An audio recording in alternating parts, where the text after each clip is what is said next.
I'm the cranking nigga younger that flow. Don't think so, shake mouth and bet dough. Account overdrawn, you less than zero. Shoes, clothes, cars, pros. I'm the flyest young fella you know. Your girl thinks. Hey now, what's up? Your boy Doug J. As well. And the man behind the scene that's always doing this thing, our producer extraordinaire. He don't like to be called P. Diddy, but P. Diddy. Because all he do is take that and push buttons. But anyway, recently, everyone knows Remy gave her the business on the first one. I was about to say. So Remy and Nicki Minaj have been going back at it here and there, throwing little subtle jabs, but then Remy Ma said the hell with it. I'm going to say the heifer name.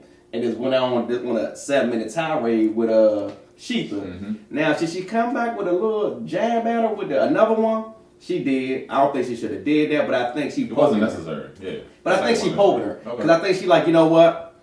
I'm going to do this little fluke jump and make her think she could come back, and I got something waiting with a haymaker to do her again. And that's what I think. Well, I hope so. The second one, I mean, she already had buzz off the first one. The second one necessary. So, but it got us thinking. That's not necessarily a topic. No, it's not. Necessarily thinking about what are the top 5 rap beefs of all time.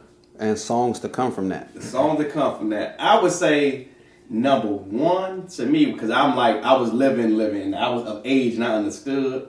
I would say that the Nas and Jay-Z joint was classic and epic. Okay. Like, and see, people always say they ain't had the internet then. You had the internet, but it just wasn't as prominent. It wasn't as effective. It wasn't as effective like Super Saiyan now. So I would say Jay-Z and Nas. And I'm just thinking if social media was what it is today, then when that happened, oh man, it went downhill. Yeah, so I think you got the news, but you got it later, right? So you had to rely on the magazine, the CDs and the magazines to sort of bump up the beef. I think one of those underground beefs like Canibus versus that wasn't really underground. That was big. That was big when it was going on. Canibus ain't even have an album. Canibus versus LL Cool J, and they were on the same label. Yeah, that's true. Yeah, that was tough. But those was tough. They had some tough ones to come out. I know. I already know what my man gonna say. Oh, the number one rap beef. The number one rap beef song. I know what you think I'm gonna say. The number one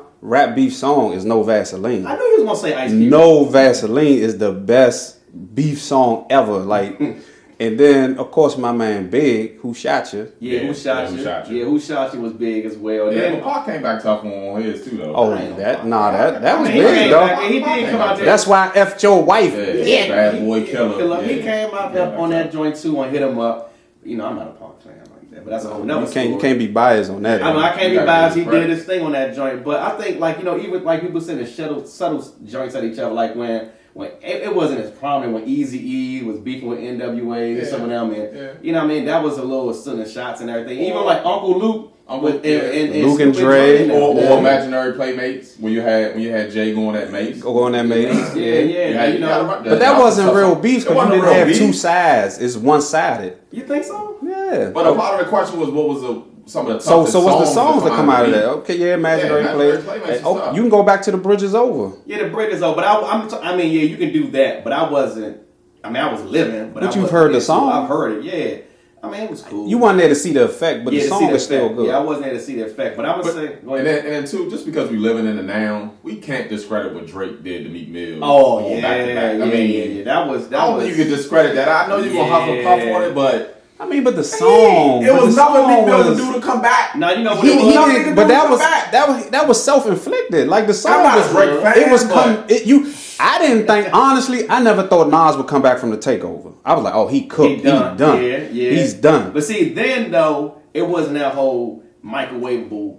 But see, people talking about. But that's what I'm saying. People talking about why didn't Nicki come back this week? Why didn't Meek come? It took Nas like a month and some change to come back. Different time periods though, Tom. You can upload something like. We can upload this now. Because the concept you're thinking is they're in the studio right now making a response. And you don't need a label or whatever to get that response out anymore. Okay. Or underground mixtapes to get the response out. Okay, so where would you rank back to back? And wasn't that the song? Yeah. Back to back, Shether to the Takeover to Ether to No Vasaline. Like, where would you rank those? So what are you going? Are you going off the effect of what it had, or are you going off the actual song, or both?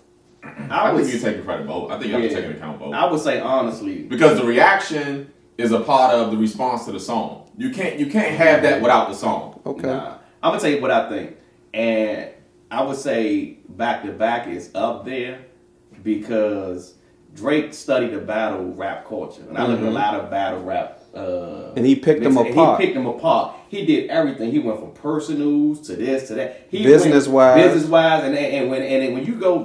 Remy did that as well. But Drake was methodical. But that was on Dre Day too. I mean, you something like they didn't go on easy like that in Dre Day. They did the exact same thing. I mean, they did. But I'm just saying, and they were more vulgar back then. Yeah, they were. But to me, what made Drake Jones and they had a video to go along with it. They did. But I mean, I'm gonna tell you what makes things like more amped up now. It's social media. Right. That's what it is. There's a lot of bandwagons because all of a sudden everybody against Nicki. How so? Yeah. I mean, she still do her thing. Of course, she still has her fans, but all of a sudden, it's just a power on. So, a lot of it is all to be. She need to respond. She need to respond. It should be a power. She has to respond.